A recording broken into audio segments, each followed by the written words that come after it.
재합을 진행하겠습니다. 이승우 변호사 모시겠습니다. 어서 오십시오. 예, 안녕하십니까. 예.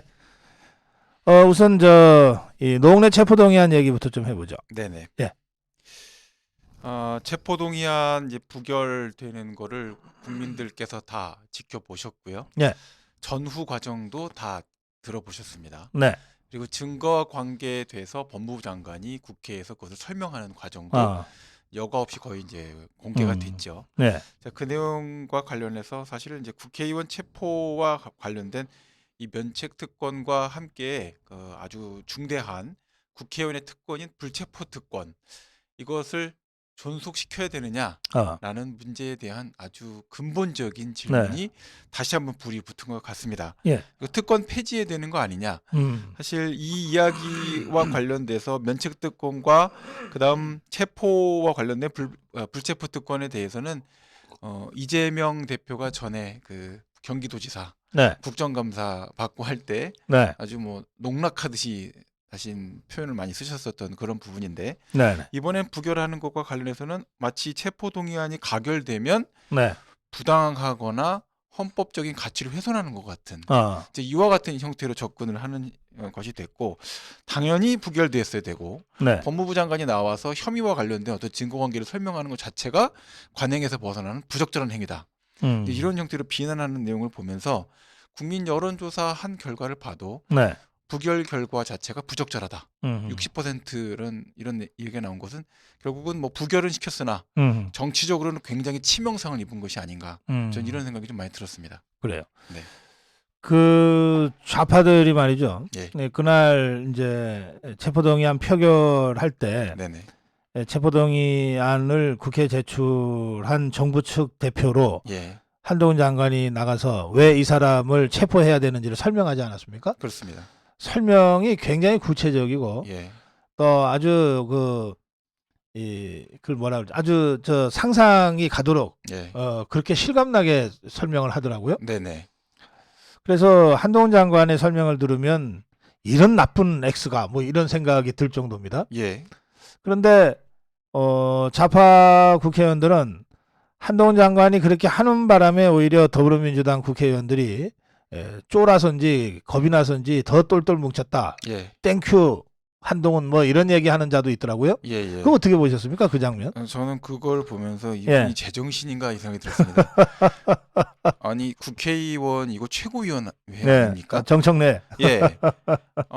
민주당이 아무리 지금 현재 수권 정당이 아닌 상태라고 하지만 그렇지만 야당으로서 최대 의석을 과반 이상 점하고 있는 그런 이제 어떻게 보면 권한 자체를 양분하고 있는 입법과 행정을 양분하고 있는 그런 지위에 있는 정당의 최고위원입니다. 근데 그 자리에서 불체포 특권을 이용해서 부결된 그 상황에서 법무부 장관을 빈정거리면서 땡큐라는 소리를 한다고 하는 것은 이분이 지금 반쯤 실성한 상태가 아닌가 생각이 좀 들었습니다. 그래요? 땡큐라는 말을 쓸 때는 최소한 뭔가 장난스럽게 얘기할 수 있는 사안을 얘기할 수 있겠죠. 근데 국가의 세금을 써서 수사가 진행이 되고 있고 그것이 진짜 야당 탄압인지 아니면 정상적인 범죄 혐의에 대한 추궁인지 자체가 정확하게 정리되지 않은 상태에서 국가의 세금으로 일을 하고 있는 사람들이 그렇게 국가기관의 행위를 빈정거리면서 말할 수 있는 것인지에 대해서는 그거는 욕을 먹어도 신나게 먹어야 되는 사안이다라고 저는 생각을 합니다. 보통 검사들이 재판정에서 그 범죄 혐의를 입증할 때 한동훈 장관이 이번에 국회에서 설명한 것과 같은 그런 방식으로 아주 디테일하게 묘사를 합니까? 그렇게까지 묘사를 말로써 하는 경우는 많지가 않습니다. 오히려 이제 증거를 그냥 서류로 제시를 하고요. 해당되는 내용과 관련해 갖고서는 그렇게 설명을 한다고 할 때는 실제로는 초반에 공소 유지를 위해서 이제 공소 사실을 설명할 때 재판부의 요구를 받았을 때 이제 그와 같은 형태를 취한다라고 보시면 됩니다. 그렇기 때문에 이 내용 자체를 뭐 재판정에서 하듯이 했다. 그거는 재판을 안 가본 분들이니까 그렇게 얘기하시는 거고요.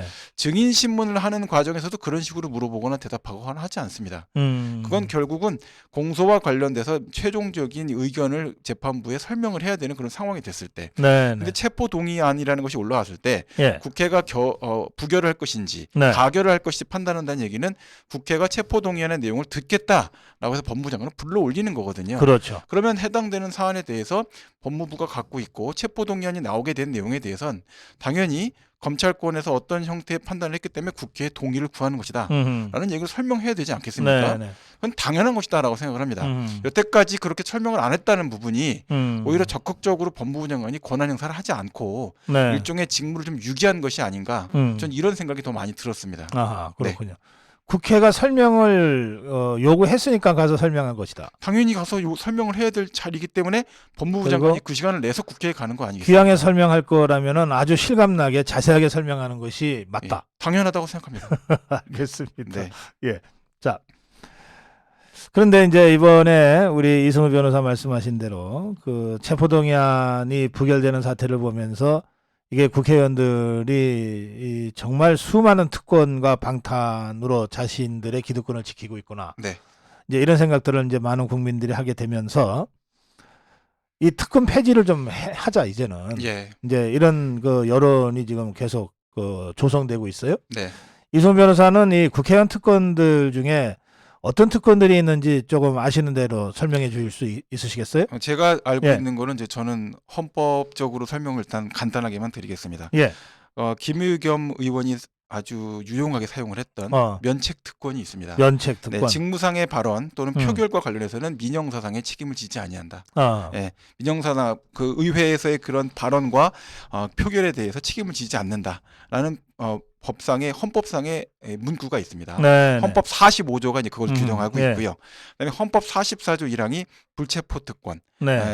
국회의원은 현행 범인이 아닌 이상 해당되는 범죄 사실과 관련해서 회기 중에 체포되지 아니한다. 자, 이렇게 되어 있습니다. 이 두 가지 권리는 사실은 굉장히 중요한 권리긴 합니다. 왜냐? 면책 특권이 있어야 대정부 지휘를 할 수가 있습니다. 감사원에서 감사 받을까? 또 민사소송 걸릴까? 또는 국회로부터 형사소추, 국회 관련된 발언을 했는데 그것이 형사소추의 대상이 되지 않을까? 걱정하면서 사실은 직무를 수행하기가 어려운 부분이고 국민을 대신해서 여러 가지를 확인하고 물어보고 따져 묻고 의혹을 확인하는 것이 맞다라고 볼 수 있기 때문에 이것을 무조건 폐지해야 된다 이렇게 생각하지는 않습니다. 반대로 생각했을 때 이제 저는 전혀 그런 상황을 상상하고 싶지 않았기 때문에 적극적으로 저의 권리를 행사했지만 이재명 대표가 대통령이 됐을 상황이 됐을 때 이와 같은 불법적인 여러 가지의 행위들을 할 때 면책 특권이나 불체포 특권으로 또 권리를 수호해서 싸워야 되는 문제들이 생길 수도 있는 겁니다. 그렇기 때문에 무조건 없애야 된다 이렇게 생각하지는 않는데 지금처럼 있지도 않은 사실을 다 알면서 그 내용 관련해 갖고서는 질의 형식을 빌려 갖고서는 정쟁만 만드는 거 그리고 너무나 노골적으로 뇌물 사건임을 드러날 수 있는 그런 형태에서도 불구하고 부결되는 것까지도 불쾌한 문제가 되는데 그걸 뭐 땡큐라고 한다든지 자, 이런 식으로 하면 사실은 헌법 개정까지 국민들의 여론을 밀고 나가려는 동력을 제공할 수도 있다 이런 생각은 듭니다. 알겠습니다. 네. 그러니까 면책 특권을 아예 없애는 것은 적절치 않지만 지금과 같은 식으로 자신들의 방탄을 위해서 악용하는 것까지를 계속 방치할 수는 없다. 네, 권한을 이건 사실은 남용하는 수준에 권한 남용이다. 이르고 있기 때문에 이건 굉장히 위험한 상태다라고 말씀드릴 수 있겠습니다. 그 밖에 어떤 특권들이 폐지가 필요하다고 생각하세요? 폐지 또는 제한.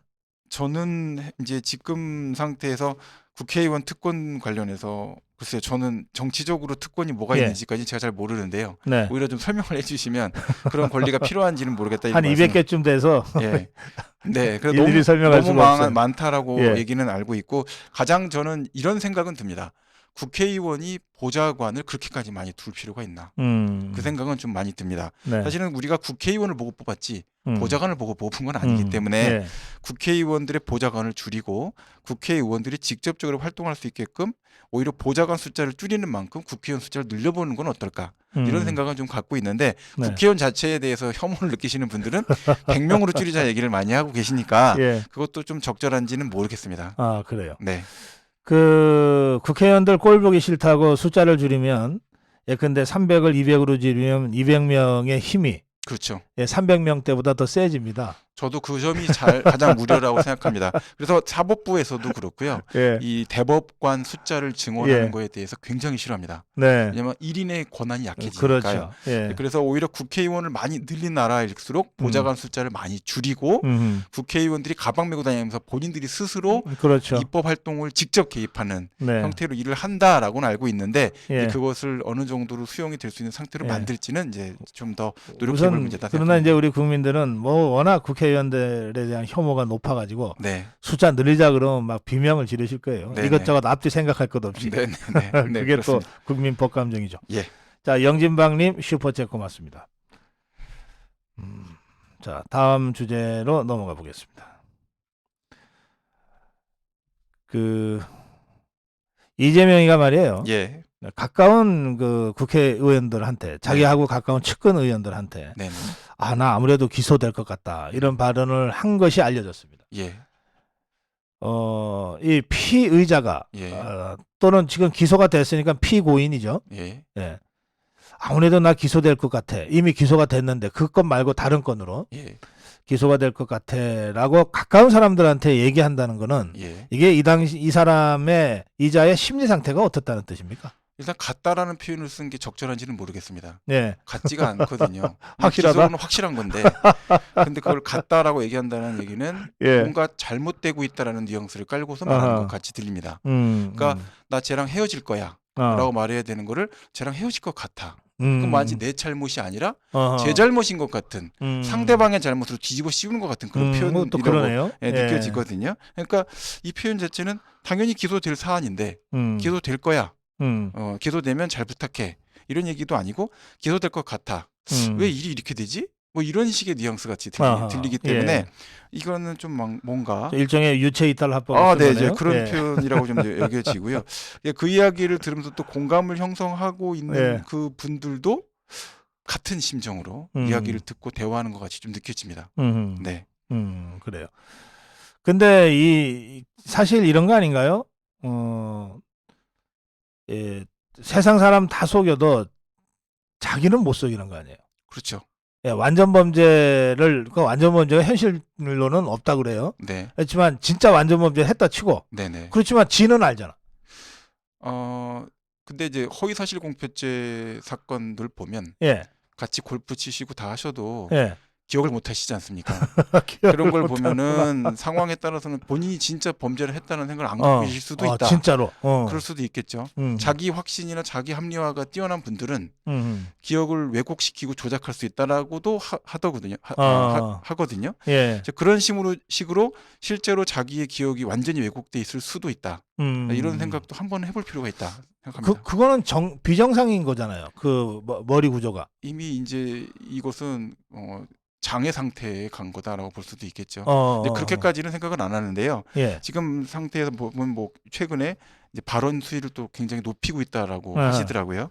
그러면 이 현재 심리 상태라고 본다면 결국은 갈 때까지 갔고 내가 이걸 관련해서 걱정해봐야 무슨 해결책이 되겠나. 어차피 이렇게 된 거 나도 나 본 모습을 드러내서 하는 게 낫겠다. 뭐 이런 생각을 또 갖고 계신 것 같기도 하다. 뭐 이런 생각이 듭니다. 근데 고 김문기 씨 관련해서 같이 9박 11일인가 여행을 가고 골프를 같이 치고 그것도 한 카터에서 이동을 하고 사진이 있고 그러잖아요. 네네. 그리고 대장동 관련해서 의혹이 제기됐을 때 대장동 의혹과 관련된 Q&A까지 만들어서 이재명이한테 보고할 정도로 대장동 사건에 대한 최고 핵심 전문가고 이랬다는 거 아니에요? 그런데 이재명이가 김문기 씨가 극단적 선택을 했다는 소식을 기자들이 전하면서 물어보니까 모른다고 한 거 아닙니까? 기억이 안 난다? 네네. 그러면 그 당시에 이재명이 그 거짓말을 할 때 이게 거짓말이라면 이게 상식적으로 이재명이 김문기 씨를 모를 수가 없으니까 거짓말이라고 저는 보는데. 그럼 그때 심리 상태는 어떨까요? 진짜 기억이 안 났을까요? 이게 상식적으로 좀 판단을 해보건데. 오히려 그렇게 돼서 김문기 씨가 이렇게 됐다 그러면 그 누굽니까 이렇게 물어봤어야 되지 않을까요? 진짜 모르는 사람이라면. 모르는 사람이다 이렇게 말하는 게 아니라 그 모릅니다 정도가 아니겠죠. 그러니까 기억이 안 난다. 말이 다 뉘앙스가 다르거든요. 다르죠. 예. 아닙니다. 누굽니까? 이렇게 물으면 진짜 모른다고 볼 수 있는 형태겠죠. 아니 누가 어떻게 됐다고요? 근데 그게 누군데요? 이렇게 말할 수 진짜 있겠죠. 모르면 그렇게 네, 말할 수 있겠습니다. 반응이 나오는 것이 상식적이죠. 네, 그런 상태고 아예 근데 대답할 때 그런 사람은 기억이 없습니다. 이거는 본인이 기억을 하고 있다는 건지 아닌 건지 오리무중의 표현이고요. 그다음에 모르겠습니다. 그렇구나. 모르는 예. 사람입니다라고 할 때는 예. 그 모른다라는 말은 예. 진술상으로 굉장히 모르는 말입니다. 굉장히 모호한 말이거든요. 예. 그러니까 사실은 유리한 진술에서는 모르겠습니다라고 말하는 걸 막아요. 저희가. 근데 또 불리한 진술할 때도 확실하게 아니다라고 말할 수 있는 거를 모르겠습니다라고 하지 못하게끔 막습니다. 예. 그러니까 예. 모른다라는 말은 되게 모호하게 만들면서 숨는 말이거든요. 그러니까 우리가 생각할 때는 그거 다 잘 몰라. 우리도 이제 저도 부부싸움을 가끔 하는데 잘 몰라. 뭐야? 몰라. 뭐 이렇게 얘기할 때는 아는데 모른다고 얘기할 때도 있고 진짜 모르는 척 하고 싶어서 모른다고 할 때도 있고 정말 기억이 잘 안 나서 모른다고 할 때도 있는 거 아니겠습니까? 근데 진짜 확신이 있으면 아닙니다. 그게 무슨 소리야? 라고 하겠죠. 저는 그런 점에 있어 보면은 이분도 변호사로서 상당히 유능한 분이셨기 때문에 이 진술에 대한 뉘앙스를 갖고 임기응변이 뛰어나시잖아요. 그래서 그 상태에서 선택할 수 있는 최상의 답안을 모르는 사람이다 라고 선택하신 게 아닌가라고 생각합니다. 네. 그런가 하면 이 이재명이가 검찰 소환 날짜를 거부하고 예. 그리고 문재인이를 만났거든요. 네. 뭐 보통 동병상련이라고 뭐 표현도 되는데 네. 그러면서 뭐 민주주의가 위협받고 있다고. 예. 그거 어떻게 보셨어요? 적법 절차가 위협받고 있다고 생각합니다. 저는. 적법 절차가 위협받고 네, 있다. 저는 입법 권력에 의해서 예. 수사를 받아야 될 분들이 수사를 안 받고 예. 적법하게 집행돼야 될 이 법 절차가 네. 집행이 안 됨으로 인해서 사회 전반적인 기강에 문제가 생기고 있다 이런 생각이 듭니다. 그 참 근데 보통 검찰에 출석하라, 네. 검찰에 나와서 수사 받으라, 네. 라고 이제 소환 통보를 하잖아요. 네네. 그러면 조율을 합니까? 언제 몇 시에 어떻게? 예, 그것은 뭐 조율할 수 있는 문제라고 생각하는데요. 예. 보통 이제 중량이 있는 정치인이 네. 검찰 소환을 받게 되면 네. 혐의 사실에 대해서 대국민 설명을 해야 됩니다. 어떤 혐의를 나한테 요구하고 있는데 해당 사안 관련해서 나는 이런 입장에 있다. 해당되는 사실관계에 대해서 개별 사안에 대해서 그거 사실 아닙니다. 그거 사실 아닙니다. 그거 아니다. 야당 탄압입니다. 정치 공세다. 뭐 누구는 수사 안 하면서 왜 나만 수사하냐. 이런 식으로 하는 정치가 보신 적 있습니까?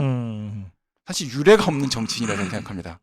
최소한 그런 혐의를 받는다는 것은 네. 제가 무죄 판결을 받은 사건에 있어서도 네. 뭐 들으시는 분 중에 서운하게 생각하시는 분들도 있겠지만 100명 중에 1명 정도는 정말 억울하게 기소되는 분이 있을 수 있겠지만 네. 99명은 사회적으로 이미 범죄로서 혐의를 받을 만큼의 오해를 살 만한 행동들을 많이 했기 때문에 무죄를 받을지언정 사회적 반가치가 있는 행동으로 사회적인 일단 처벌을 받는다라고 봐야 되는 겁니다. 이제 그런 점에서 보면 정치가는 사실은 도덕적 책임을 지는 거죠. 네. 그렇기 때문에 야당의 대표로서 정치 활동을 하시는 분이 이런 범죄 혐의로서 계속 수사를 받는다. 이거는 사실 국민에게 석고대죄해야 될 문제라고 저는 생각합니다. 그 문제에 대해서 무죄 받았다고 해서 당연히 난 그건 아무런 죄가 없었던 거고 사회적으로도 아무런 소요를 일으킨 게 없다. 이렇게 자랑스럽게 얘기할 사안은 절대로 아니다라고 생각합니다. 그래요. 그 참고로 말이죠. 네. 그 검찰이 이제 수사를 해서 기소를 하잖아요. 예. 그래서 재판정까지 갔을 때 유무죄를 이제 다퉈서 예. 이제 유죄가 날 확률, 예. 그걸 유죄율이라 그럽니까? 네네. 그게 어느 정도 됩니까? 우리나라가 유죄율이 좀 상당히 높은 편이었는데요. 네. 그래도 이번에 이제 형사소송법이나 이런 여러 가지 개정이 되면서 한 96% 정도 선까지 내려온 것 같습니다. 그러니까 검찰에선 사실은 기소할 때 자신 없는 사건은 기소를 거의 안 해왔습니다. 그렇죠. 예, 자제해 왔죠. 네. 정치적 사안과 관련돼서는 사실 더욱더 그렇습니다.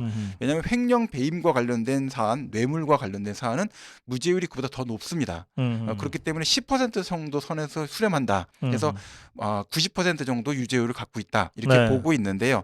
사안 관련해서는 진술에 관련된 신빙성 문제뿐만 아니라 증거 능력 관련된 다툼이 굉장히 치열하게 벌어지는 사안들입니다. 이제 그렇게 되기 때문에 특히 체포 동의안을 국회로 보냈던 사건들 중에 네. 역사적으로 뒤집어 봤을 때 무죄 나온 사건이 몇 건이나 되는지는 거의 없는 것 같은데 예, 체포동의안이 거의 없다고 보시면 됩니다. 통과가 돼서 예. 재판에 간 통과가 안 경우에 되고 부결됐던 사건들 중에서도 예. 무죄 나온 사건이 그렇게 많지 않습니다. 그렇군요. 네. 예. 그러니까 이 검찰이 기소한다는 것은 공소유지에 대한 확실한 자신감이 예. 있을 때 하는 행위니까. 그렇습니다. 그래서 일단 기소가 되면 유죄가 나올 확률이 네. 96% 네. 평균. 예. 예. 그러면 100명 중에 96명은 유죄고 예. 4명 정도가 예. 이제 재판 과정에서 이제 무죄가 나온다 이런 뜻이네요. 엄청나게 많은 사건들을 사실상 불기소 처분을 하고 있습니다. 실제 사기 사건만 예를 들어도 예. 고소 고발된 사건 중에 4분의 3은 불기소가 됩니다. 4분의 그거 왜 1을 그래요? 갖고 왜냐하면 4분의 3만큼은 기소해도 유죄받을 만한 자신이 없다. 예, 자신도 없고 법리적으로 불분명하다라고 아하. 판단되기 때문에 포기해버리는 사건들이 된다라고 그렇군요. 말씀을 드릴 수가 있습니다. 예, 그러니까 이미 그 기소를 하는 단계에서 어느 정도 다 걸러질 거 걸러진다는 뜻이죠. 그렇습니다. 그래서 기소를 하면 100명 중에 96명은 유죄를 받는다. 그렇습니다. 예, 그런 점들을 이제 염두에 두고 예, 지금 이재명 또 노웅래 문제를 보시는 게 좋겠습니다. 그렇습니다. 자, 그다음에 이제 이런 상태에서 그 이재명이가 갑자기 최고위원회의 하다가 말미에 예, 그 한동훈 장관이 노웅래 체포동의안 설명, 그 설명 이유, 체포동의 이유를 설명하는 거를 뭘 이건 패러디도 아니고 이게 뭔지 모르겠는데 어쨌든 이 조롱한 것 아닙니까? 네네. 또 여기에 처음에는 뭔 소리인지 모르다가 어쨌든 맞장구를 쳐줬어요. 네네. 김남국이니 뭐 이런 자들이. 네.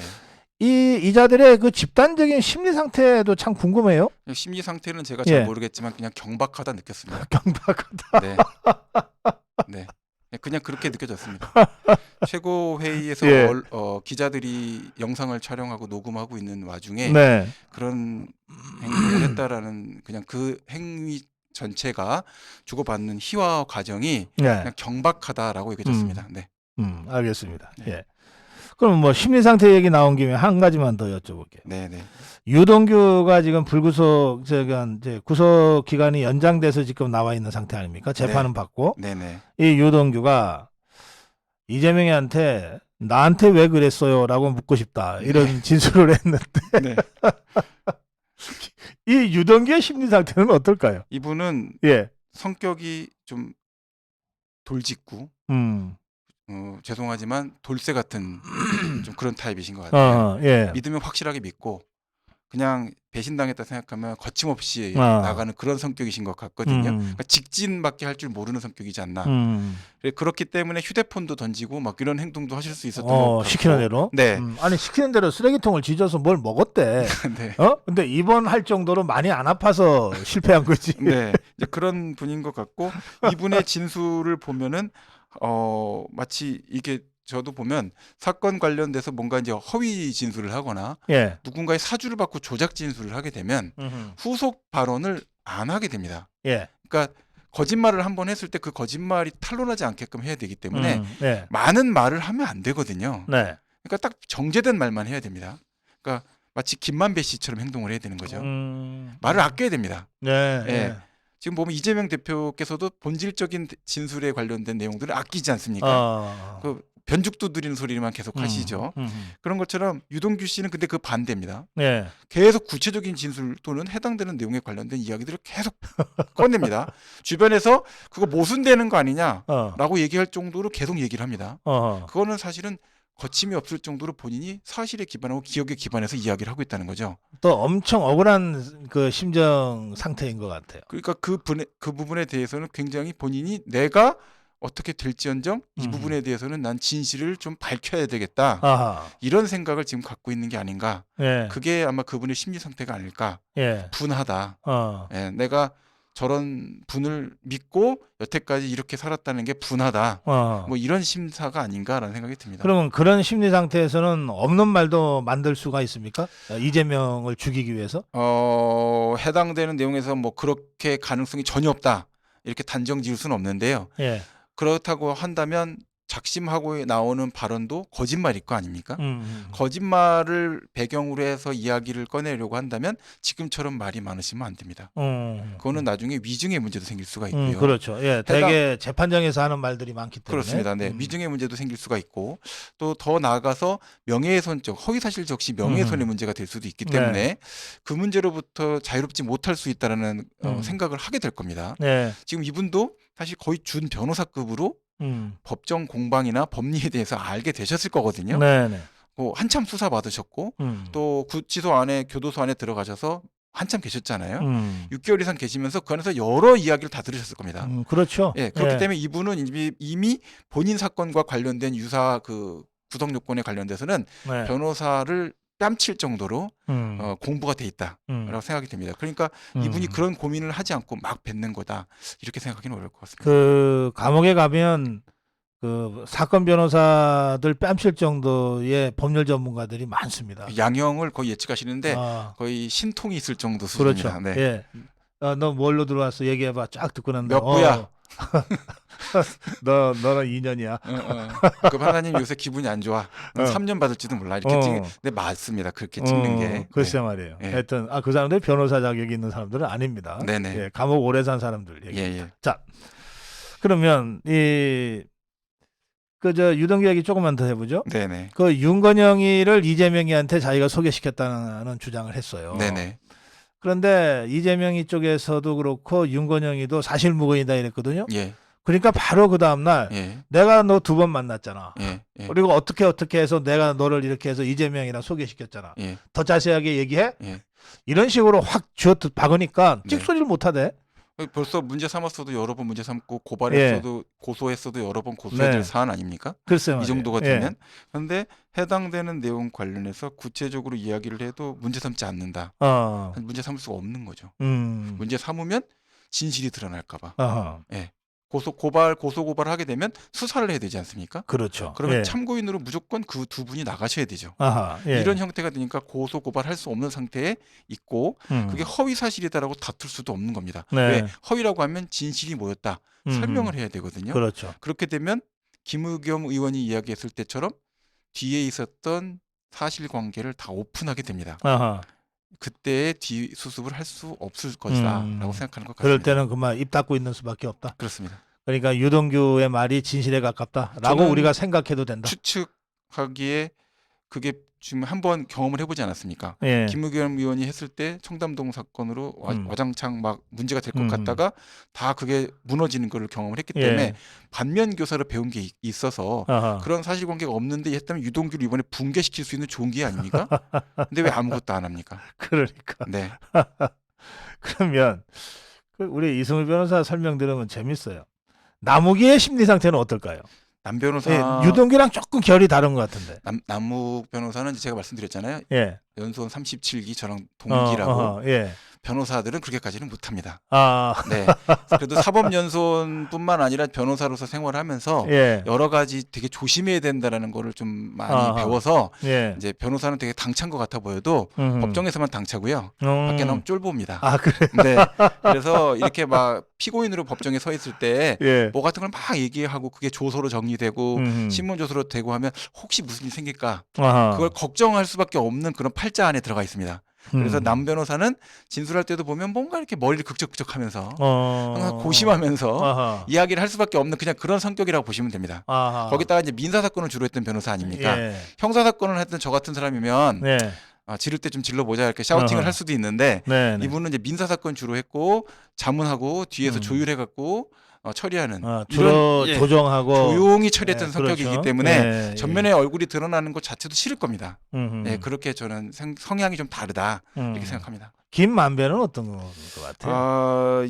김만배 씨 같은 경우에는 제가 볼 때는 이분은 어둠가 그림자 대법관 어깨에 피고 다니는 걸 보면 이분 거의 그 대법관 중에서 가장 좀 힘있고 신망을 받았던 네. 분들의 그런 포스가 느껴집니다. 아, 김만배한테서? 네네. 그러니까 그래요? 어깨를 쫙 펴고 뒷짐지고 딱 어허. 검찰청을 걸어다니고 이제 산책하듯이 다니시는 이런 분 아닙니까? 네.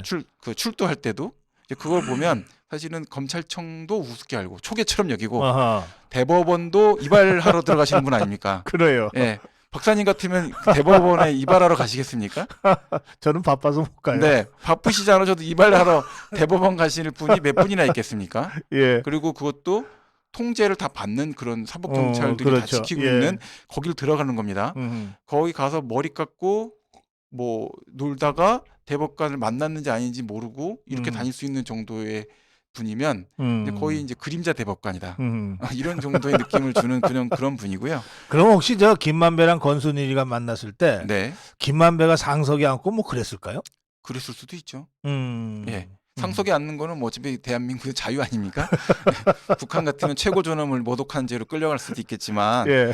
그거는 아니기 때문에 오히려 형님 위에 상석에 앉으시죠. 제가 뭐 형님 뭐 이렇게 할 수도 있겠죠. 그건 이제 두 분 사이 문제니까 저는 모르지만 예. 그럴 수도 있다라고 생각합니다. 알겠습니다. 네. 자, 그 윤영찬이 말이에요. 네. 그 네이버에 임원을 할 당시에 예. 정진상이랑 만났다는 네. 것을 이제 검찰 쪽에서 네. 밝혀낸 것 같은데 윤영찬이는 또 뭐 펄쩍펄쩍 뛰어요. 그런 예. 적 없다고. 네. 이건 어떻게 봐야 됩니까? 사실 네이버 임원인 상태에서 정진상 씨를 만났는지는 뭐 정확하게 모르겠습니다. 아, 예. 근데 네이버가 당시에 여러 가지 민원에 시달리고 있었던 건 사실이고요. 네. 또 임원이라는 입장에서는 뭐 여러 가지 민원에 대해서 이야기를 꺼낼 수도 있고 예. 해결해 줄 수 있는 주체를 만난다는 것 자체가 문제가 될 건 아닌 것 같습니다.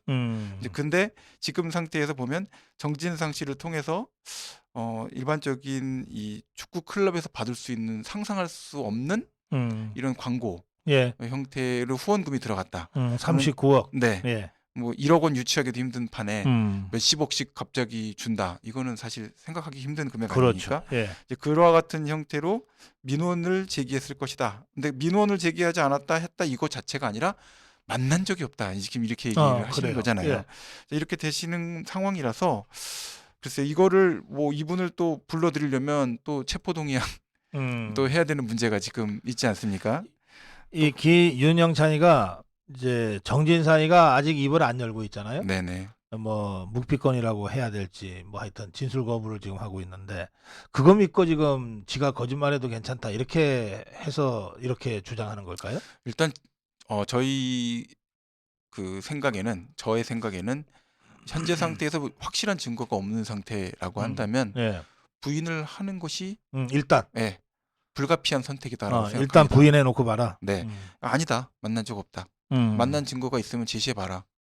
여기까지가 현재로선 최상의 카드다. 라는 생각이 듭니다. 그 이재명이한테 들었다는 이제 이 측근들 의원들 네. 이런 얘기들 저런 얘기들이 나오면서 더불어민주당 쪽에서 나오는 얘기 중엔 이런 게 있더라고요. 네. 적어도 정진상이하고 김용희가 이재명이한테 불리한 진술을 하지는 않을 거다. 네. 그 둘이가 마지막 차단막 역할을 하면 예. 이재명이한테 직접 그 사법 처리 불똥이 튀지는 않을 거야. 예. 라고 이제 자기들은 생각한다. 이런 얘기가 있던데. 네네. 그건 어떻게 봐야 돼? 진술상으로 돈 금전적인 전달 문제가 정리가 안 되게 되면은 말씀하신 것처럼 공소 유지에 어려움을 겪을 것은 상당히 예측 가능한 문제다라고 생각을 합니다. 네. 그렇긴 한데 지금 그 두 사람의 진술 자체가 정확하게 정리가 되지 않는다고 하더라도 금전 전달과 관련돼서 사용된 용처가 분명하게 드러나게 된다면 사실 그 용처와 관련돼서 직접적인 수혜를 받는 사람이 그와 같은 내용을 전혀 몰랐다라고 하는 문제에 대해서는 두 분의 진술이 아니어도 한 개의 정황 증거가 등장함으로써 가교가 놓일 수 있는 가능성이 상당히 높다라는 생각은 듭니다. 왜냐하면 범죄라는 것은 사실 이익을 위해서 움직이는 것이고요. 그 이익에 대한 동기가 없이 움직인다는 것은 말이 안 됩니다. 그리고 지금 이제 보면 그 천화동인 관련돼서 김만배 씨의 지분이 너무 큽니다. 네, 맞아요. 한 일에 예. 비해서 음. 엔간히 커야 되는데 음흠. 가족들이 가져간 금액만 봐도 상당히 큰 금액인데 천화동인 1호에 대한 금액까지 가져가게 되면 그건 뭐 했다고 그렇게 많이 가져갑니까? 그거를 남욱 변호사나 또는 다른 사람들도 그거에 대해서 이의가 없었다. 그것도 되게 이상한 구조거든요. 그래요. 예. 예.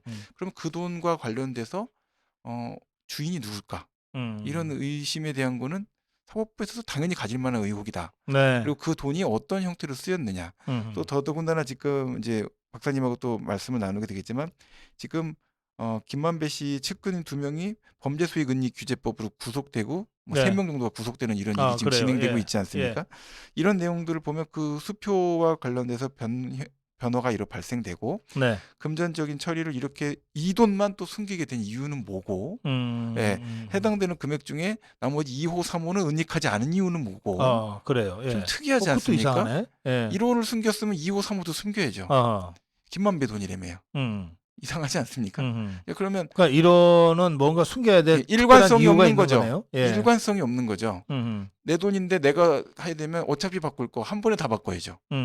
이거는 1호는 바꾸고 2호, 3호는 뭐 따로 놓고 이런 식으로 한다 그러면 같은 주인인가?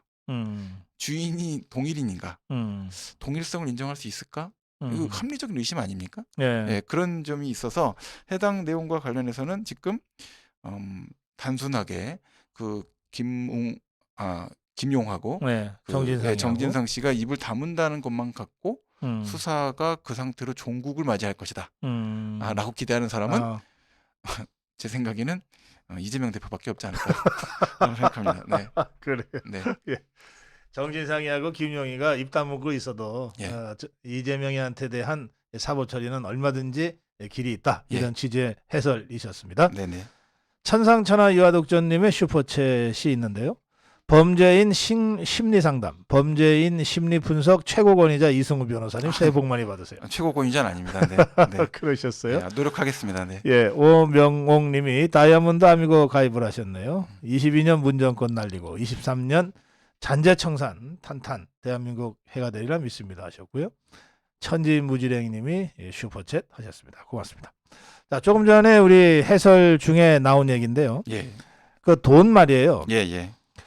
이게 지금 뭐 수표 보통은 이거 예. 범죄로 그 만든 돈을 예. 현금화하는 것은 있을 수 있는데 네네. 이걸 고액의 수표로 만들고 이걸 또 쪼개서 수표를 또 여러 개 만들고 이건 수표는 다 추적이 되잖아요. 그렇습니다. 10만 원권 수표도 수십 년 전까지 추적이 되거든요. 네네네. 왜 이랬을까요? 수표로 쪼갠 것은 아마 현금까지 만들려고 한다면 금액이 크기 때문에 시점상으로 상당히 위험 부담이 있을 것이었다 생각이 듭니다. 그러니까 단시일 내에 그걸 전부 다 현금화하기에는 네, 왜냐하면 이 148억이나 되는 돈 자체가 이거를 갑자기 현금화 시키려고 한다면 당시에 이미 사안 자체가 대장동 수사에 대한 문제가 막 표면화되고 있었기 때문에 자금 출처와 관련돼서 대량의 현금으로 교환됐던 정황이 바로 드러날 수가 있었던 상황이다라고 생각이 되거든요. 제가 좀 궁금해서 그런데 옛날에는 네. 이런 수표를 남대문에 가면은 이렇게 돈 장사하는 사람들이 있어요. 그 사람들한테 그냥 바꾸기도 하고 그랬다 그러거든요. 지금도 가능하다. 수수료 얼마 지금도 주고? 가능하다는 얘기는 들은 바 있습니다. 네. 그렇게 이자들이 그렇게 하려고는 안 했을까요? 급하게 돈을 바꾸려고 하면 상당히 많은 돈을 뜯게 될 텐데. 그렇죠. 그때 수수료가 뭐 40% 얘기도 나오고 했었어요. 네네. 옛날 얘기입니다. 근데 그렇게 해도 이제 문제가 뭐냐면 그 수표를 받았을 때 그렇게 해줬을 때 요새 워낙 이제 자금 추적이나 이런 것들이 기술이 발달돼 있어서 그분들도 사실은 부담스러운 돈을 갑자기 가져오게 되면 엄청난 피해를 입을 수 있기 때문에 개입하기는 어려운 것 같고요. 실제 이것 말고도 이제 이게 2021년도 상태에서는 여러 군데에서 연말이기 때문에 연말이 되면 명동 사채 시장에서도 현금이 많이 인출이 돼서 그래요. 이제 각 그 분식회계 하고 있는 계좌로 이동했다가 한 1-2주 후에 돌아와야 되는 돈들로 다 나가 있기 때문에 아하. 그때 이제 이걸 깡을 하기에는 예, 음. 어려운 문제도 있었을 것이다라는 생각도 음. 듭니다. 네. 그렇군요. 그래서 어쩔 수 없이 일단 수표로 만들어 놓고 네. 급한 돈은 현금화 시켜서 뭐 12억이다, 6억이다 막 이런 식으로 우선 조달을 하고 예. 나머지는 수표로 만들어 갖고 있다가 예. 시간을 좀 벌어서 찬찬히 다른 방법으로 바꾸면 된다. 이자들이 그렇게 생각했을 것 같다 이거죠. 당시에 예. 그 제일 유명했던 게 일타 강사로 활동하셨던 원희룡 장관 아닙니까? 예. 원희룡 장관의 분석에도 사실은 이분들 이름은 잘 등장하지 않았습니다. 구속된 분들, 네. 뭐 이한성 씨, 이사인 씨, 최우양 씨까지 최우양이 예. 잘 등장하지는 않았습니다. 그러니까 여기까지는 안심하고 있었을 수도 있고요. 아하. 네. 예. 그래서 김만배 씨와 관련된 여러 가지 내용에 대한 분석까지는 내려갔지만 그 나머지 뭐 쌍방울과의 관계라든지 또는 뭐 KH 그룹이라든지 네. 또 그 관련돼서 현금 수표의 흐름까지는 사실 원희룡 장관이 분석할 수 있는 수준을 넘어서는 정보들이거든요. 그렇죠. 그러니까 최근에 들어서 1년 후에 알게 된 사실들이죠. 그래요. 예. 그런 점에 있어서 그때로서는 그 사람들 생각에는 여기까지 수사가 내려오기는 여기에 굉장히 중요한 변수가 있네. 네.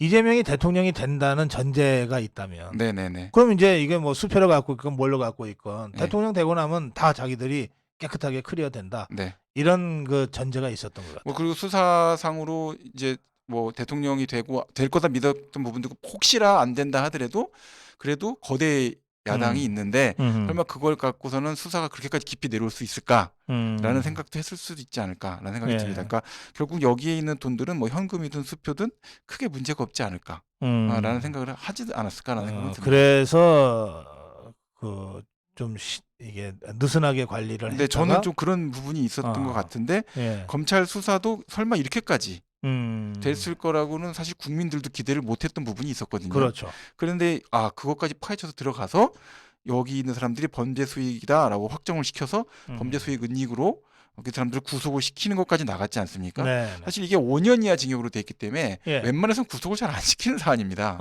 범죄 예. 수익은 몰수했지 않습니까? 그래요. 은닉된 예. 재산에 대해서. 네. 그러면 해당되는 목적을 달성한 것이기 때문에 굳이 형사처벌로 구속까지 시킬 필요가 없는데 네. 적극적인 증거인멸이나 해당되는 추가 여죄 가능성이 있다고 보기 때문에 아하. 이 사람들에 대한 영장이 발부됐다라고 보셔야 되거든요. 음. 그러면 이 점에 대해서는 사실은 상당히 법원에서 바라봤을 때도 심각한 문제가 더 남아있다라는 생각을 갖고 있다라고 생각합니다. 근데다가 이자들이 정말 이 건방들을 많이 떨었어요. 네. 제가 보면 네. 이게 최우양이라는 자가 이게 뭐 조폭 출신이었다면서요. 네네. 그 생활 영어 가지고 무슨 쌍방울 무슨 저 해외 총괄 본부장인가를 했다면서요. 근데 생활 영어도 잘하면 굉장히 좋은데요. 네, 어느 정도 수준인지 잘 모르겠습니다. 아니 그런데 네네. 이게 이제 범죄 수익 은닉으로 지금 감옥에 갈 정도의 범죄를 저지른 거 아닙니까? 그렇습니다. 그런데 이게 이자가 김만배가 나올 때 예. 뭐 오토바이 헬멧 쓰고 그 집단에는 얼굴 가린다고 썼던 모양이에요. 예. 지금 생각해 보면 예. 갑자기 오토바이맨이 나타날 때가 아니잖아요. 네네. 오토바이 헬멧으로 얼굴을 가리고 김만배의 짐을 들어주고 막 이렇게 나타난 거 아닙니까? 예. 공개적으로 언론에. 예. 그러니까 이런 걸 보면 이게 건방의 하늘을 찔렀다. 이것들이 세상 무서운 줄 하나도 몰랐구나. 그런 생각이 들어요. 네. 그러니까 수사가 거기까지는 도저히 도달하기 어려울 것이다라고 예. 확신하고 있었다라는 생각이 좀 많이 듭니다. 그러니까. 네. 예. 네. 정말 웃기지도 않는 짬뽕들이지. 검찰을 뭘로 알고. 네. 그러니까 진술이 그렇게 이제 깨져서 불리한 진술들이 등장하고 예. 사실관계가 이제 파편으로 부서져 내려갈 거라고 예. 생각을 못했는데 그런 유리창이 다 깨져 내려오게 되니까 예. 구속까지 되게 됐다 이렇게 볼 수 있을 것 같습니다. 그래요. 예. 네. 자, 이 S님이 이 변호사님 최고입니다 하고 슈퍼챗 하셨습니다. 콘디오스님, 고 박사님, 이승우 변호사님 새해 복 많이 받으세요 하셨고요. 오명옥님이 슈퍼챗 하셨습니다. 고맙습니다, 여러분. 그 얘기하는 김에 저 김봉현이 얘기도 잠깐 좀 해주시죠. 네. 이게 또 다 뭐 이렇게 지그들끼리 연관이 돼 있다 그러던데.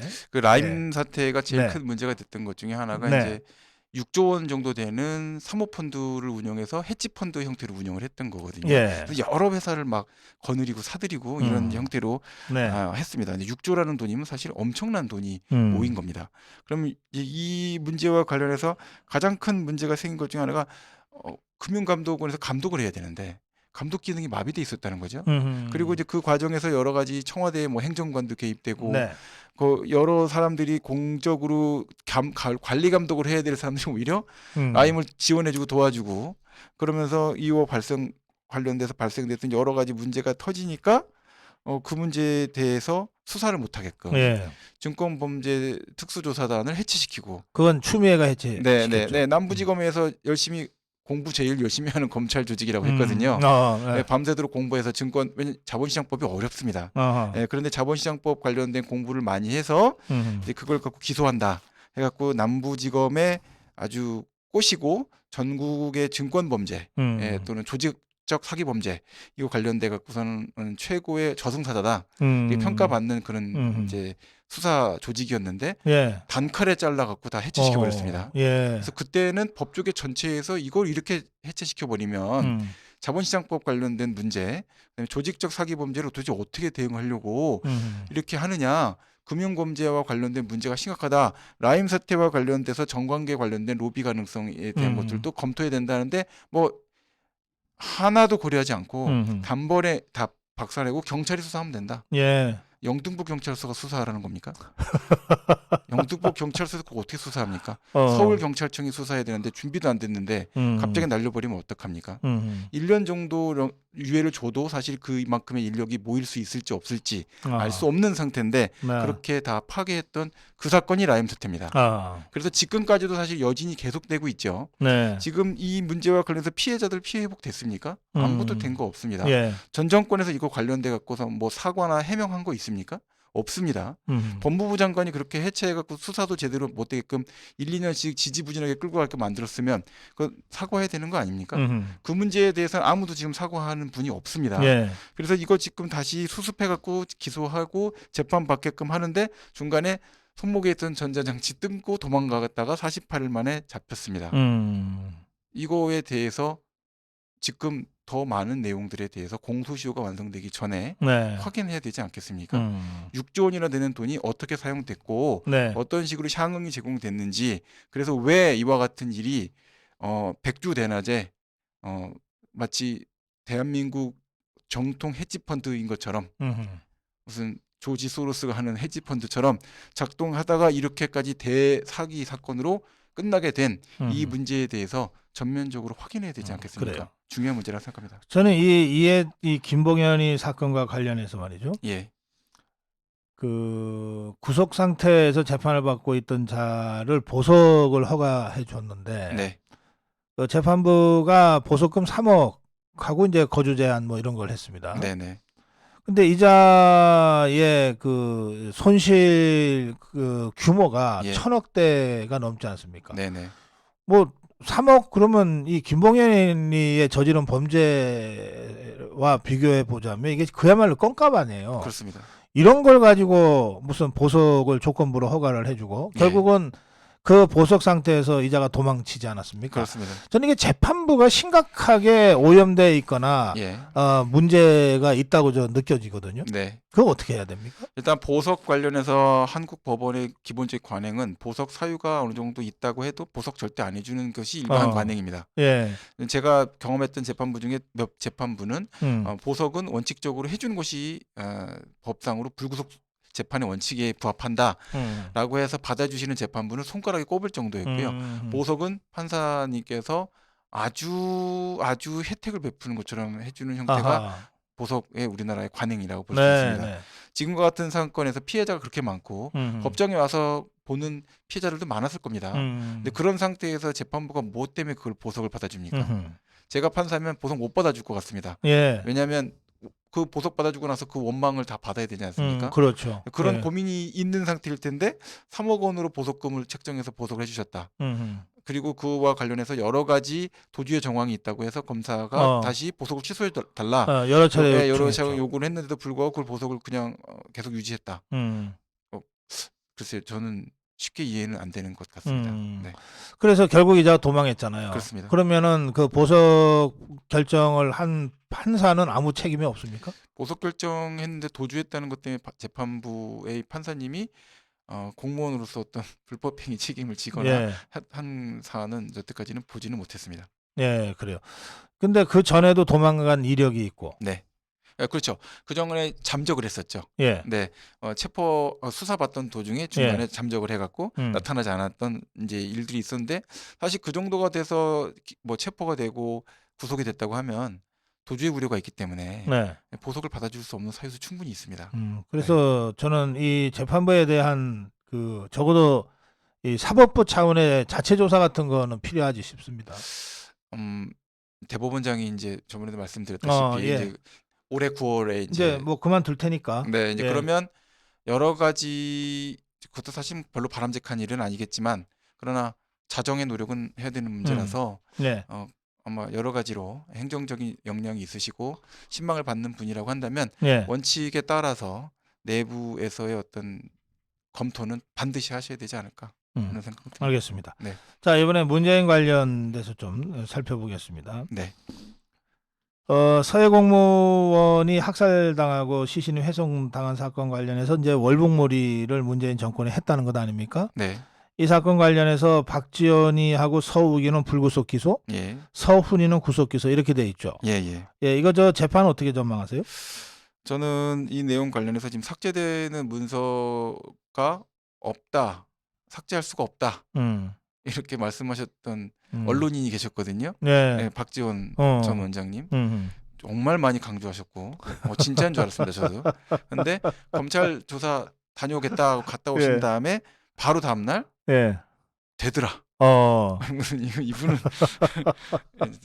제가 그래서 한 번 더 느낀 게 대한민국에 지금 개그 프로가 다 망하는 이유를 금방 알 수가 있다. 그럼요. 예. 이 더불어민주당이 있는 한 개그가 다시 부활할 수가 없습니다. 부활할 수 없어요. 네.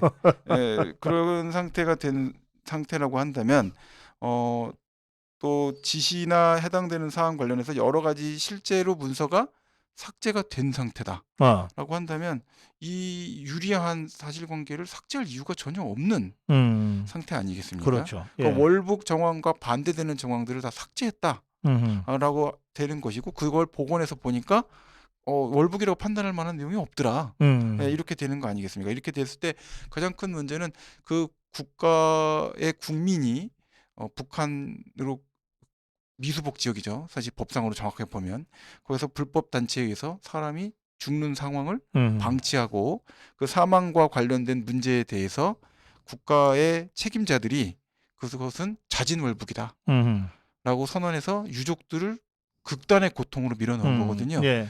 그런 상태가 되니까 이 내용 관련해서는 저는 제가 판사라면 이거는 다시 반복돼서는 안 된다 라고 판단해서 실형을 선고할 것 같습니다. 아, 그래요. 네. 네. 그 국가정보원 매뉴얼을 위반한 정황도 지금 확인이 됐죠. 예. 그러니까 강제 북송 사건은 이제 사실은 이제 수사가 본격적인 궤도에 오를 수 있는 상태다라고 말씀드릴 수 있겠습니다. 그 북한 어민 2사람이 내려왔다가 강제로 북한에 올려보내서 그 사람들이 지금 생사불명 지금 추정되죠. 네, 그렇습니다.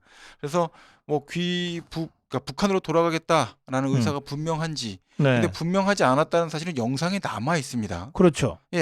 그 판문점 군사분계선 갔을 때 질질이 끌려가는 모습 보면 거기에 어디 귀북 의사가 있습니까? 그러면 귀북 의사를 밝혔다 하더라도 그 순간에 멈췄어야 되는 거 아닙니까? 근데 강제로 끌고 들어가서 특전사 요원들이 강제로 그 북한 요원 군인을 넘겨줬습니다. 국가정보원 매뉴얼을 떠나서 어디에 그와 같은 형태의 판단을 해도 된다. 또는 범죄를 저질렀음이 분명하니까 강제로 인도해야 된다. 또 한국에 와서 범죄자인데 한국으로 들어서 불법 체류하고 있었다라고 할 때 그런 식으로 인도하는 외국인 사례가 있습니까? 그것은 제 생각에는 존재할 수 있는 사례가 아닙니다. 인도 조치와 관련돼서는 충분히 교섭이 있고 정상적인 절차에 따라서 국제법적 협약에 따라서 이동이 돼야 되는 것이다라고 생각하고 북한과 우리나라의 관계라고 할 때는 더더군다나 이 문제와 관련돼서 충분한 조사와 설명이 있고 해결이 됐어야 될 문제죠. 이거는 근본적으로 귀북의 의사가 있고 없고의 문제와 상관없이 그냥 북송하겠다라는 그냥 의사결정을 집행한 것으로 보인다라는 생각이 듭니다. 이렇게 되면은 이제 법적으로는 어떤 문제가 발생합니까? 지금 이 많은 문제에 대해서 북한과 관련돼서 지금 주장하는 내용은 살인 범죄를 저지르고 와서 그 내용 때문에 강제 북송을 할 수밖에 없는 또 그 사람들을 한국 내에 풀어놓으면 음흠. 무죄가 나오면 음흠. 표현도 되게 이상한 표현입니다. 사실 북한에서 사람을 죽이고 왔고 그 죄증이 명백한데 무죄가 나온다고 생각을 한다는 거죠. 되게 황당한 주장 아닙니까? 예. 대한민국이 무죄가 그렇게 쉽게 나오는 나라가 아닙니다. 어허. 오히려 무죄율이 너무 좀 작아서 걱정이다라고 하는 나라거든요. 예. 근데 강제 북송돼서 간 그 두 사람이 북한에서 수많은 사람을 죽이고 왔고 그 죄증이 어선에 잔뜩 남아 있는데 그와 같은 상태의 것이 무죄 받을까봐 그래서 한국 사회에 돌아다니면 얼마나 위험하겠냐. 연쇄살인범이 그래서 돌아다니는 건데 돌려보냈다. 그러니까 강제로 돌려보낸 거다라고 말을 하는 거죠. 예. 그럼 대한민국 사법부를 얼마나 거지같이 알길래 무죄 받을 거라고 단정을 지어갖고 강제 북송할 수밖에 없다라고 생각을 하고 해당되는 사안 관련해서 수사를 해서 제대로 할 수 없다라고 확신을 하기 때문에 아하. 행정 차원에서 그냥 북한으로 보내는 게 장땡이다. 이렇게 보았다는 설명이 있지 않습니까? 그런 설명이죠. 예. 논리적 정합성이 전혀 없는 설명입니다. 제가 볼 때는. 아하. 예. 최소한 이와 같은 내용 관련해서 확인할 수 있는 자료들이 정확하게 다 정리가 돼 있어야 되고 재판 과정을 거쳐서 석방을 해야 되는 단계에 갔을 때 추방하면 되지 않겠습니까? 네. 아니 이때 하는데 구치소에 가둬놨다가 추방하는 게 어렵습니까? 그때는 특전사 부르면 안 온다고 했습니까? 전 그건 이해를 못하겠습니다. 저는 그렇게 생각하기 때문에 해당되는 적법 절차도 다 무시하고 처리한 자체에 대해서 근본적인 이해가 좀 잘 안 되는 사안이고요. 헌법과 관련해서도 북한 이탈이 지원에 관한 법률입니다. 북한 이탈법이 아니고요. 북한 이탈 주민 지원에 관한 법률입니다. 지원하는데 판단하는 거죠. 지원 대상이 아니면 지원 안 하면 됩니다. 이탈한 걸 돌려보내라는 주장은 그 안에 아무 문제도 없습니다. 그래요. 네. 예. 그렇죠. 이탈을 일단 했는데 그 사람을 지원할 거냐 말 거냐는 것은 우리 정부가 예산이 들어가니까 그렇습니다. 판단해야 되지만 이탈했는데 다시 돌려보낼까 말까는 차원이 다른 문제. 다른 문제입니다. 예. 그거는 우리 헌법을 해석하는 데 있어서도 대한민국 국민이다라고 지금 해석을 해왔고, 그렇죠. 그렇게 생각하시지 않는 분들도 있는 것 같긴 합니다. 이번 사태를 보니까. 근데 대부분의 국민은 북한 사람은 대한민국 국민이다. 네. 그리고 이탈을 해갖고 오면 지원해 준다. 그거에 대해서 이탈한 사람 주민 지원하지 마라라고 하시는 분은 없습니다. 오히려 지원 방식이 적합하냐, 해당되는 내용이 효과적이냐, 탈북에서 온 사람들이 좀 사회에 적응 못하는 것 같다. 걱정하는 사람들은 있죠. 그렇지만 그게 국민이 아닌데 왜 지원하냐, 핏줄도 없는데 외국인을 왜 지원하냐 이렇게 말씀하시는 분은 제가 여태까지 머리털 나고 들어보지를 못했습니다. 이제 그런 상태에서 행정수도 관련해서도 관습헌법을 위반했다라고 얘기했죠. 북한 사람이 대한민국 국민이다라고 주장하는 부분은 관습헌법상의 해석이다라고 봐도 무방하지 않나라고 생각합니다. 네. 아까 우리 이승우 변호사 그 북한 어민 강제 북송 과정에서 특전사라고 혹시 발언이 있었는지 모르겠는데. 네, 제가 그렇게 말씀드렸습니다. 경찰 특공대. 경찰 특공대. 제 말씀 잘못드렸습니다. 죄송합니다. 댓글로 정정해 주셨습니다. 감사합니다. 정정하겠습니다. 제 입술로 경찰 특공대. 경찰 특공대였습니다. 네네. 자, 오늘 우리 이승우 변호사가 범죄인 심리 분석 전문가로 그 제가 마지막으로 지금 문재인이는 어떤 심리 상태일까요? 김정숙이랑. 글쎄요. 그거는 제가 생각을 안 해보긴 했는데 일단 이재명 대표를 연초에 만나시지 않으셨습니까? 민주주의가 후퇴하고 있다라고 하셨다고 하는데 직접 민주주의가 후퇴하고 있다 말씀하셨는지까지는 제가 모르겠습니다. 네. 하여튼 그거는 모르겠지만 변호사셨던 분이고 변호사이신 분이고 근데 적법 절차가 후퇴하는 거를 지금 목도하고 계신 것 같다라는 생각이 들고 입법부는 이재명 대표로 인해서 상당한 타격을 입고 국민들로부터 신뢰를 잃게 될 것 같다라는 생각은 들고 지금 문 대통령께서는 걱정하시는 것이 대한민국을 걱정하실지 아니면 대한민국보다 더 넓은 북쪽을 걱정하고 계실지 그거는 제가 잘 모르겠습니다. 저는 지금과 같은 안보 상황과 관련해서 과연 평화적 유화적 정책만 갖고 해결할 수 있을까? 그렇게 해서 북한을 자극하는 표현을 쓰는 것이 부적절하다라는 표현만 갖고 해결할 수 있을까? 지금도 아마 그런 문제에 대해서 북한 정권을 도와줌으로써 음. 해결할 수 있다는 생각을 갖고 계시진 않을까. 그래서 오히려 지금 정부에 대한 탓을 하고 화가 나 있으신 않을까. 뭐 이런 생각은 좀 듭니다. 네. 감옥에 갈지도 모른다는 이 걱정 때문에 밤잠을 잘 못 자거나 그러진 않을까요? 그럴 성격은 아니실 것 같습니다. 성격 자체가 그렇진 않다. 네. 전혀 그런 것 갖고서는 고민하고 그러실 성격은 아닌 것 같습니다. 왜냐하면 이미 이제 뭐 노동운동이든 뭐 불임 사건이든 여러 사건들을 직접 변호사로서 이제 해보신 분이기 때문에 네. 오히려 그런 상황을 맞이하면 굉장히 담담한 모습을 한번 보시게 될 가능성이 높다고 생각합니다. 그래요? 네네. 알겠어요. 네. 이번에 사진 보니까 뭐 양산에서 편하게 계신 것 같다는 생각이 많이 들었고요. 저 오히려 이제 이재명 대표하고는 결이 굉장히 다른 성격이시다고 저는 생각합니다. 저는 이렇게 봤어요. 문재인이 하고 김정숙이를 보면서 감히 나를 누가 건드려. 뭐 이런 아주 오만방자함이 아주 몸에 배어 있는 것. 그러니까 이런 거죠. 예. 윤석열 대통령 나 내가 키운 사람이야. 나 아니었으면 뭐 지검장 어떻게 하고 총장 어떻게 해. 예. 뭐 한동훈이 이원석이 다 그 밑에 그 부하들이었지. 네. 니들이 어떻게 날 감히 건드려? 예. 뭐 이런 그 아주 오만방자함이 딱 몸에 배어 있는 그 표정과 몸짓들이었다고 제가 느꼈어요. 그게 이제 소위 요새 나오는 라떼는 아닙니까? 예, 그렇지, 라떼지. 그럼 전형적인 라떼지. 예, 그러면 이것들이. 그게 사실 꼰대란 얘기 아닙니까? 예. 그러니까 과거에 내가 왕년에 이랬는데 예. 사실 그게 무슨 도움이 되겠습니까? 예. 그거는 사실은 아무런 도움이 되는 얘기는 아니고, 저는 이제 사실은 이 사건, 강제북송 사건이나 서해 피격 사건이나 또는 전 정권에서 있었던 사건 중에 가장 걱정하는 것은 이제 최종적으로 북한하고 예. 우리 대한민국의 관계가 더 경색되고 해서 국가보안법이 다시 재작동되는 상황이 되는 게 사실 제일 걱정이긴 합니다. 왜냐면 그런 문제로 점점 치닫게끔 만들고 있다라는 생각이 들고 있기 때문입니다. 그래요. 알겠습니다. 네. 제가 한마디만 짧게 말씀드리면, 저는 이제 언젠가는 그 검찰이 문재인이를 강제 수사를 할 때가 올 거라고 저는 생각하거든요. 예. 워낙 저지른 범죄들이 많아서. 예. 그럴 때 말이죠.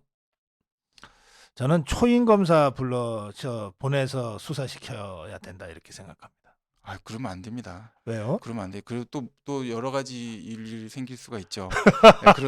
그렇게 하시면 안 됩니다. 민주당처럼 하시면 안 됩니다. 예, 정치적으로도 그렇고 이렇게 그래요. 적대적인 관계에 있을 수 있지만 예의를 존중을 해서 예. 보수파는 그렇게 하시면 안 된다 그래요? 생각합니다. 아니 뭐 예. 자꾸 무례하다 했으니까 아저씨 누구세요라고 얘기할 수 있는 초임 검사가 가서 수사하는 게 맞지 않냐? 예, 물론 그게 시원할 수는 있긴 한데요. 이제 보수주의적 가치는 사실은 예. 전통적이고 또 그 과정에서 예의나 이런 것들을 다 존중해서 예. 중도에 있는 분들도 봤을 때 마음상으로 불안감을 느끼지 않게끔 만드는 게 미덕이라고 저는 생각합니다. 그래요. 네, 그렇기 때문에 초임 검사 보내는 건 좀 저는 그건 좀 아닐 거라 생각을 하고요. 그래요. 이제 최대한의 예우를 갖춰서 사안에 관련돼서 잘 알았어요. 조사를 해야 된다 예, 생각합니다. 제가 초임 검사는 제가 양보하겠습니다. 네네. 2년차 검사 보내는 거예요. 예, 2학년이요. 예. 자, 오늘 이승우 변호사와 함께 제압을 짚어봤습니다. 이 좌파들이 하도 지은 죄가 많아서 시간이 좀 모자랐습니다. 네. 법성TV입니다. 법으로 이긴다는 법성TV. 여러분들 이럴 일은 없으셔야 되겠지만 그래도 살다 보면 혹시 법적으로 좀 다툼이 있거나 법을 알아야만 여러분을 보호할 수 있는 상황이 올 수 있습니다. 그럴 때 대비해서 여러분 법성TV 법으로 이긴다는 이 법을 알아야 법으로 이길 수 있습니다. 이 법성TV 이승우 변호사 채널 많이 구독하시고 평소에 좀 방청도 해주시면 좋겠습니다. 자, 이승우 변호사 함께했습니다. 고맙습니다. 예, 감사합니다. 예.